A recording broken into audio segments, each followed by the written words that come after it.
tous, dans la vidéo de cette semaine, on va présenter l'affûtage. Donc j'ai quelques lames à affûter. Pour ça, mon affûteur Philippe. Bonjour. Il passe, lui il fait des tournées en fait. Il passe récupérer les lames chez ses clients. Et tu travailles avec quelqu'un, c'est ça Oui, j'ai mon associé qui est aussi à l'atelier. Voilà, donc ils travaillent à deux et ils affûtent. Donc là, on va partir à l'atelier. Pour ça, quelques lames et on va faire la visite de tout ça. Philippe va nous expliquer son métier, comment ça se passe, comment on affûte, qu'est-ce qu'on peut affûter, qu'est-ce qui n'est pas affûtable, enfin toutes les conditions, etc. Allez, c'est parti!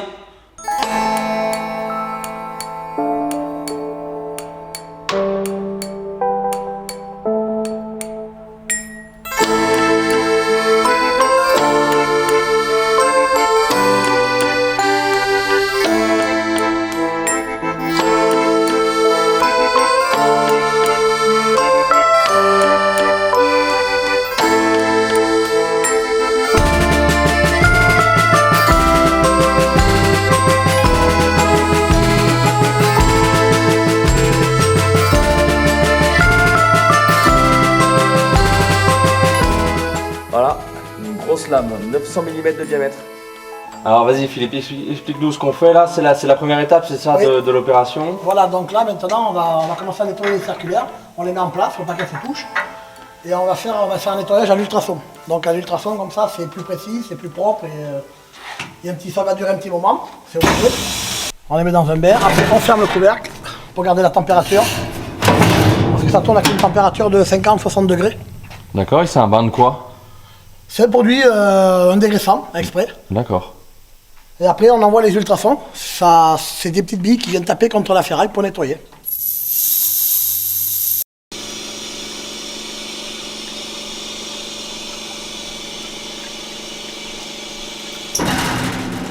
Allez, voilà. Vas-y, explique-nous. Donc là, tu fais quoi? On va chercher d'abord l'alésage, parce qu'il y a toujours... le trou n'est jamais le même. D'accord. Là, c'est deux bagues. Des bagues, il y en a, ça part de 12,7 jusqu'à 170 à peu près. D'accord.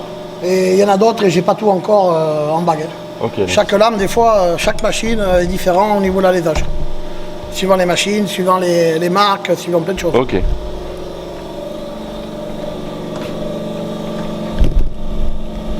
Donc maintenant, on va chercher le nombre de dents. Donc là, c'est Z. Z, 48 dents. On met la lame en place. On a un compteur de dents. On a un compteur de dents sur la machine, voilà, on le met à 48. Voilà. Maintenant, on va régler la lame. Régler la longueur. Voilà. Maintenant, on va régler le pas.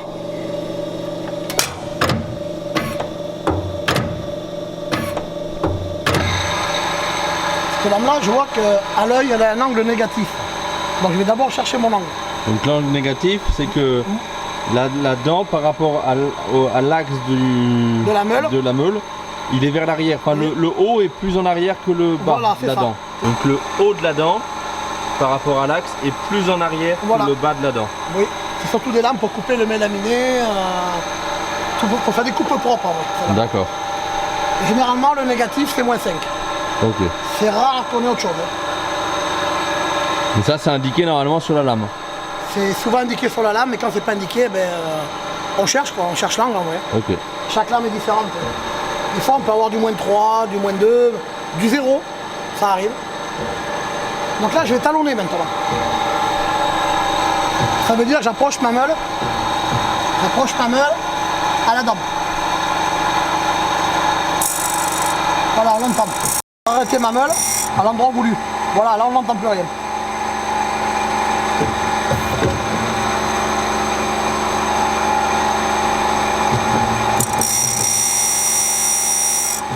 Voilà. Là maintenant la machine elle est réglée. Bon, je remets le couvercle devant, la protection d'eau. Maintenant la machine elle va travailler toute seule. Elle va faire son cycle carré, vu que j'ai mis le nombre dedans. 48 dents. Donc maintenant j'ai plus qu'à lancer ma machine. Elle va faire ses 40 quand elle va arriver à 0. Elle arrêtera toute seule.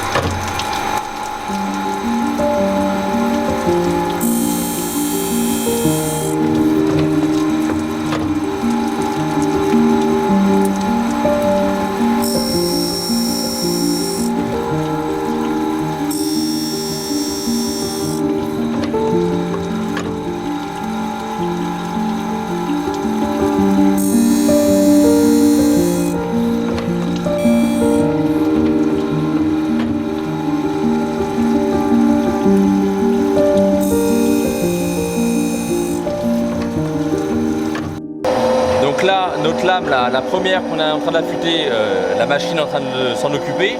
On va passer du coup là sur celle-ci, c'est pour faire le toit dedans, le dessus de la dent. D'accord. Le haut, pour lui donner un meilleur tranchant. Ok. D'abord, je change la meule.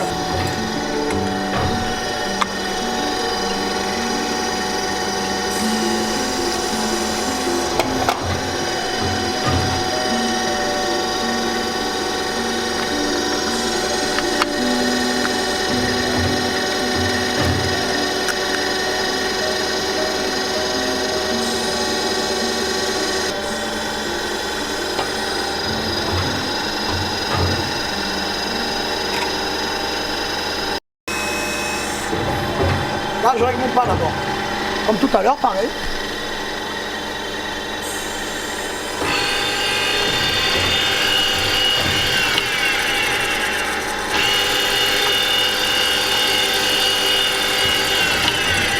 Droite et gauche. Il faut centrer la lame.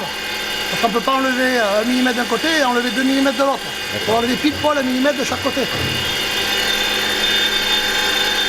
À gauche.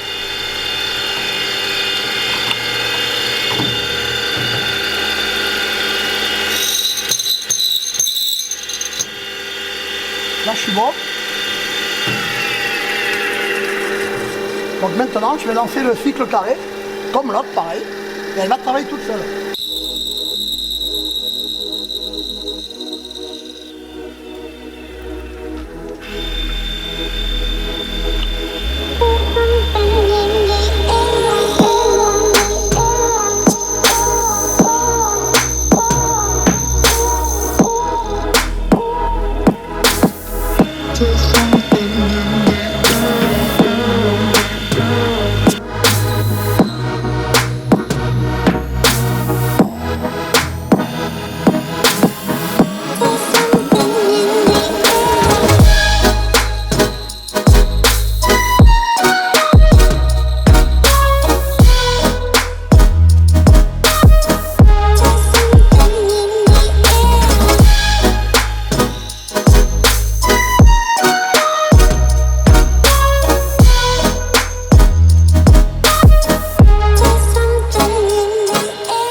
Allez, vas-y Philippe, montre-nous comment on plie.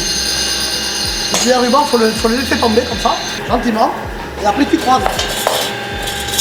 Donc là, on va affûter un ruban de menuiserie. Et celui-là, il fait quelle taille à peu près? C'est un... Oh, il doit faire 4 mètres. 4 mètres, d'accord.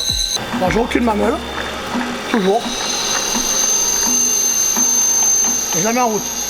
Et maintenant, je la avance pour voir le réglage que je dois adopter. Là, je vois qu'elle ne touche pas la face. Donc, je descends un peu, voilà.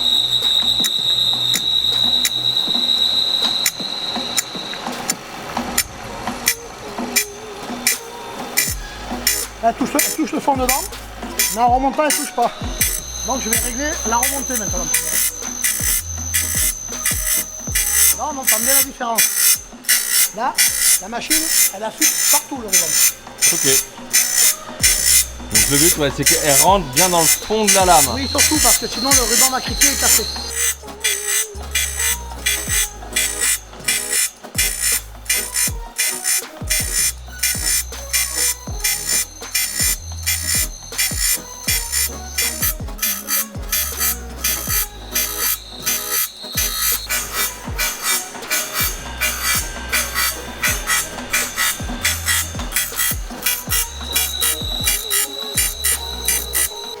Alors Philippe, je t'ai posé une question parce que je suis complètement ignorant là-dessus. Il y a différents carbures, j'ai cru comprendre. Et après, il y a d'autres alliages qui existent pour... Voilà, donc on a de la stélite, c'est une barre qu'on moule, qu'on fait couler, c'est comme un moule. Et on pose ça sur la dent. Ok. Et c'est un compromis entre l'acier et le carbure. Le carbure. Voilà, c'est un très bon compromis qui est pas mal au niveau... S'il y a des impuretés dans le bois, il vaut mieux avoir du stélite. Donc ce qui permet que quand on a des impuretés, c'est quand même mieux d'avoir du stélite que d'avoir du carbure. Parce que le carbure tient beaucoup plus longtemps, Ouais. mais est cassant. D'accord. Beaucoup plus vite. Mais la coupe est plus propre sur le carbure que sur le stélite. D'accord. Mais beaucoup dans les scieries, ils utilisent beaucoup plus ça dans Ouais, les scieries. ils ont pas un besoin de précision. Voilà. La et de deuxième propreté. transformation, D'accord, ok. elle préfère le carbure. Ok, d'accord. Donc Voilà la différence. nous les menuisiers, on va utiliser plus du carbure. Tous ceux qui font en amont du travail, ceux qui vont débillarder, etc., eux, on va être sur Du stélite. sur du stélite, d'accord. Parce que c'est la deuxième transformation et puis c'est moins cher aussi à l'achat. Donc c'est moins cher à l'achat. Par contre, c'est ce que tu me disais tout à l'heure, il faut l'affûter peut-être un peu plus souvent. Il faut l'affûter plus souvent. D'accord, ok. Voilà. Mais ça résiste mieux au choc. Ok. C'est pour ça que la première transformation, il y a toujours plus ou moins de cailloux, de sable dans le Oui, bois. oui. Que la deuxième transformation, après, c'est propre. D'accord. Le bois est plus propre quand même. Ok. Voilà la différence. Et ça, tous les fabricants font les deux types de dentures. Oui, D'accord. oui, Ok. oui, ça même, toutes marques confondues, ils font tous du stélite et du carbure. D'accord. Bon, on va faire quelques gros plans, que vous voyez un peu la différence d'aspect. Vous allez voir, les pastilles de carbure sont plus petites que les pastilles de stélite. Et voilà. Donc je vous montre et ça sera plus parlant. Donc là, vous avez les pastilles de stélite. Donc vous voyez par rapport à mon doigt. Et là, on est sur une pastille de carbure. Donc là, les deux lames font la même taille, hein, c'est ça? Oui. C'est des 600? Oui, je crois, Ah, 500. 500, ok, d'accord. 500. Donc toi, tu es installé en Dordogne, à Saint-Front-la-Rivière. Oui. Ok. Ton type de clientèle, c'est qui? Un peu de scierie, Un peu de Syrie. beaucoup de parqueterie, D'accord, ok. et après beaucoup de deuxième transformation, menuisier, aluminier, D'accord. les fabricants de fenêtres en alu, tout ça, c'est beaucoup, voilà, vraiment ma clientèle. Ok. Et du particulier pour la circulaire à bûche et les chaînes de tronçonneuses. Ok, d'accord, tout à Voilà. fait. Donc eux, ils t'amènent, je suppose, leur... Oui, le particulier vient tous les matins, je suis ouvert de 8h30 à midi et demi. Ok, d'accord. Et après, tu pars en tournée, Je pars en tournée, toi voilà. ou ton Ou associé. mon associé. Enfin, je suppose que vous avez chacun vos tournées, Oui, c'est voilà, ça? c'est ça. D'accord. Et vous partez en tournée chez les professionnels. Ça vous permet déjà d'avoir un contact avec les pros un peu plus sympathique que juste derrière un comptoir. Voilà. Ok, on boit le café. Et du coup, ça permet aux professionnels, eux, de ne pas perdre un temps précieux dans une journée d'artisan pour aller chez l'affûteur, poser 3 lames. Souvent, Ah, c'est un peu de route, etc. Ils n'ont pas le temps de toute façon. Voilà, donc... Eh bien, il aime bien voir l'affûteur. Oui, non mais voilà, moi c'est pour ça que je travaille avec Philippe, c'est que ouais, voilà, quand j'ai besoin, je l'appelle, je sais que je suis sur la tournée du lundi, et donc il vient chez moi le lundi matin, on boit le café, on papote 5 minutes, il repart avec mes lames, et en fonction, est-ce que je suis dispo lundi d'après ou dans 15 jours, il repasse me déposer les lames. Et ça, c'est vraiment ça que j'aime bien. Oui, et puis s'il y a un problème, t'as affaire à l'affûteur. Exactement, ouais, non mais C'est pas le sûr. ramasseur. Exactement. Voilà, c'est ça Tout à l'avantage que fait. tu as aussi, nous, dans notre Tout à métier. fait. quoi. Et puis voilà, Philippe est aussi revendeur La Forésienne CMT, enfin ouais, t'es revendeur Ouais. officiel. Et donc moi ça m'est déjà arrivé en dépannage d'avoir un besoin urgent d'une lame. Le lendemain matin il était à l'atelier avec la lame que je lui avais demandé, il l'avait en stock et ça c'est plutôt... Ah, du stock, faut en plutôt avoir. de toute plaisant. façon. Ça, c'est on est Oui, obligé oui, de non mais faire. c'est sûr. Voilà, Donc là-dedans, on va vous montrer tout de suite après le stock que Philippe a à son atelier et le stock qui est mis à disposition du client quand il y en a besoin. Donc là on est devant le présentoir La Forésienne et CMT. Parle-nous un peu plus La Forésienne, CMT. La Forésienne a racheté CMT, a racheté LB aussi, qui sont fabricants de molettes. Ok. C'est vrai, ça faut y penser. Ouais, ouais. Ça a été racheté il n'y a pas longtemps, LB, ça fait 1 an qu'LB a été racheté par la Forésienne. D'accord. Donc c'est intéressant aussi, parce que pour la deuxième transformation, LB est partout. Ouais. Sauf qu'on n'a plus de représentant LB, vu que la Forésienne a racheté. Donc maintenant, je me retrouve à vendre du LB. D'accord. Et il faut dire que la qualité est pas mal. Et après, CMT, c'est vrai que rapport qualité-prix, ils sont super bien placés. On vend aussi du silky en scie comme ça. Donc outillage à main. Outillage à main, oui, voilà. Donc pour ceux qui ne connaissent pas, Silky, ils font des scies d'élagage, scies japonaises, scies pliantes japonaises, Kataba, Dozuki, Ryoba, il y a tous ces modèles-là qui existent chez Silky. Oui. Voilà. C'est vrai. Et ensuite, tu fais d'autres marques qui ne sont pas forcément connexes directement au travail du bois, mais à ce qui est précision, on va dire. Par exemple, Chinois. Donc, pour ceux qui ne connaissent pas, Chinois, c'est une marque japonaise, si je ne dis pas de bêtises. C'est une marque japonaise qui fait tout ce qui est outil de mesure, de traçage, tout ce qui est équerre. On va avoir de la fausse équerre dépliante, etc. Donc, en agencement, c'est top pour reprendre les plans de travail dans les angles, etc. Donc ça, voilà, ça c'est pas mal. Et après, ouais, CMT va être plus pour l'outillage électroportatif ou Polyvalent. semi-stationnaire. Voilà, ouais. On va pas être, ils vont pas faire des produits pour voilà, votre scie à format, ça ils vont pas faire. On va plus aller sur la Forésienne par exemple. Voilà. Mais par contre, voilà, on voit, il y a de la scie circulaire, il y a du multitool. De la mèche de défonceuse. Mèche de défonceuse. Ils sont très pointus là-dessus, c'est vrai Petit que... kit magnétique pour ajuster les fers sur la Rabo Dego. Enfin Oui. voilà, tout ce genre de trucs, pas mal pratique. Alors vas-y Philippe, parle-nous un peu plus du métier, comment on se forme, est-ce qu'il y a des écoles? École très compliquée. École, c'est plutôt des écoles de scieurs. D'accord, Et quand on est scieur, on apprend aussi la formation, planage tension, affûtage. C'est comme ça qu'on arrive à se former là-dedans. D'accord. Moi, je suis tourneur-fraiseur. ok. Et j'ai été embauché comme affûteur. Ils cherchaient un tourneur-fraiseur. Et je pense que c'est le meilleur dérivé Ouais. pour arriver dans ce métier-là. Oui, oui, oui. Il faut faire un peu de mécanique. le tourneur-fraiseur, de toute façon, au départ, il a des machines numériques, des outils Et un c'est peu de comme les précision. tiens, Voilà. et donc voilà. Parce qu'il ne faut pas croire que c'est quand même un peu de précision l'affûtage. Oui, On mais peut tout faire à fait, n'importe quoi. tout à Donc, fait. c'est comme ça qu'on arrive dans ce métier-là, quoi. Ok, Mais des écoles, il y a des formations internes, ok. mais à la forésienne. Ouais. Mais bon, c'est toujours pareil, il faut pouvoir se les payer. Oui, oui, oui. C'est que des formations internes au groupe. Voilà, ils en font pour nous dans les ateliers. Mais bon, ça coûte assez cher. D'accord. Donc, et puis, c'est pas une école. Oui, oui, non, c'est une formation, je suppose, Voilà. accélérée, où, Voilà, c'est où ça. tu vas voir les principales grandes lignes, mais tu vas pas Non. forcément voir des cas un peu plus concrets. Puis bon, il faut affûter la circulaire quand même. Ouais. C'est ça le truc. Parce que une machine, il faut compter 30 000, 40 000 euros. Ouais. Voire 90 000 euros. À 10 euros la lame, il faut compter 10 euros en affûtage circulaire. En Ok. moyenne, entre 10 et 12 euros. Il faut affûter beaucoup de lames Oui, pour oui, amortir pour la la machine. rentabiliser, tout à fait. Oui. Donc voilà, c'est toujours pareil. Des fers de dégo au rabot, c'est entre 3 et 5 euros le fer. Ok.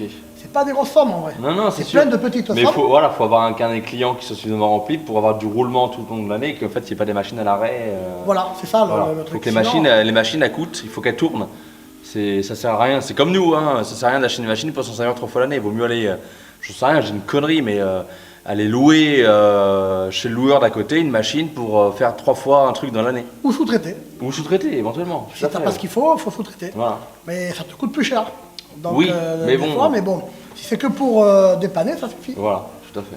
Parce qu'il faut quand même beaucoup de machines. Là, à l'heure actuelle, sur le parc, il y a quand même 40 machines. Ouais, on fera, je vous montrerai, j'ai fait le tour de l'atelier en vidéo tout à l'heure, donc je vous ferai des petites séquences des machines. On va pas tout voir dans cette vidéo. On va essayer peut-être quand même d'aller voir la machine pour les fers de Rabo Dego, au moins comment elle fonctionne, même Oui. ça va peut-être pas te faire affûter, mais Oui, au oui, moins oui, on comment peut elle voir. fonctionne. Oui, oui, bien sûr. Et puis tu me disais que tu as une machine un peu spécifique qui pour affûter les mèches hélicoïdales. Oui, et les coïdales aussi. D'accord. Oui, oui. Donc c'est pareil, ouais. Tu m'as dit que tu n'en avais pas, a été affûté, mais par contre, voilà, il va nous expliquer un peu comment ça fonctionne. Très bien. Allez. On regarde ça. Allez, vas-y, explique-nous ce que c'est que ça. Ça, c'est un plateau magnétique exprès pour affûter les plaquettes carbure. Les plaquettes carbure, on peut les affûter. On peut les affûter au moins 2 fois. Donc en vrai, on pose la plaquette sur le plateau. D'accord. Là, elle aimante. Donc on vient la mettre en coin là. Et comme ça. Après, j'ai ma meule qui vient comme ça dessus. D'accord. Et qui affûte, qui est la surface en vrai. Ok. Elle resurface le dessus de la plaquette. D'accord. Ça, c'est une plaquette, par exemple, pour une fraise. Oui, pour une fraise. Fraise Voilà. à plaquette, voilà. Donc on peut même affûter les plaquettes carbure maintenant. On peut les affûter 2 fois. D'accord. Passer 2 fois, elles sont cassantes. Ça sert à rien, après ça tient pas.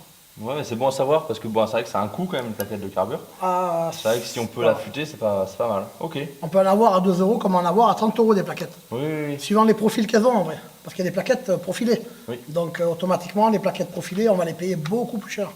Donc là, Donc ça vaut le coup. quand tu parles de plaquettes profilées, je suppose que c'est les plaquettes pour les moulures, pour les choses comme ça, Voilà. des plaquettes spécifiques, Voilà, ça. quart de rond.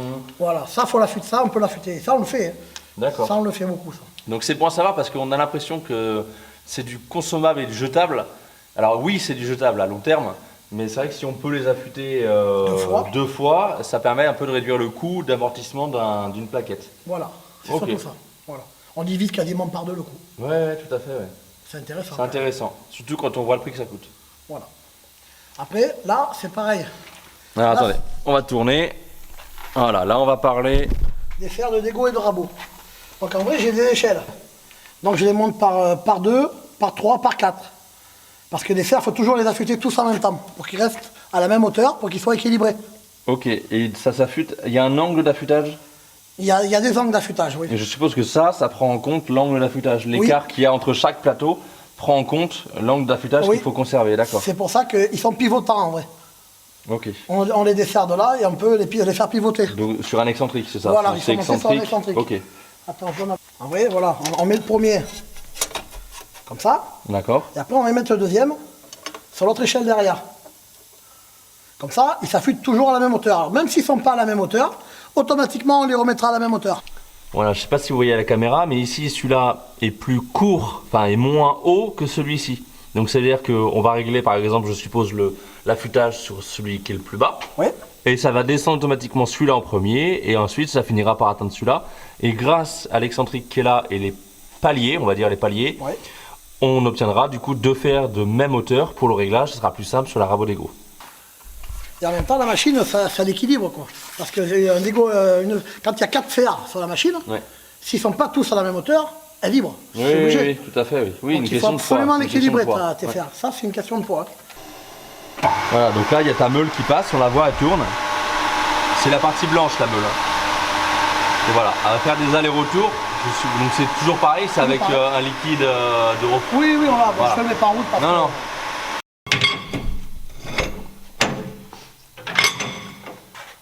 Donc là, Philippe est en train de placer, c'est des...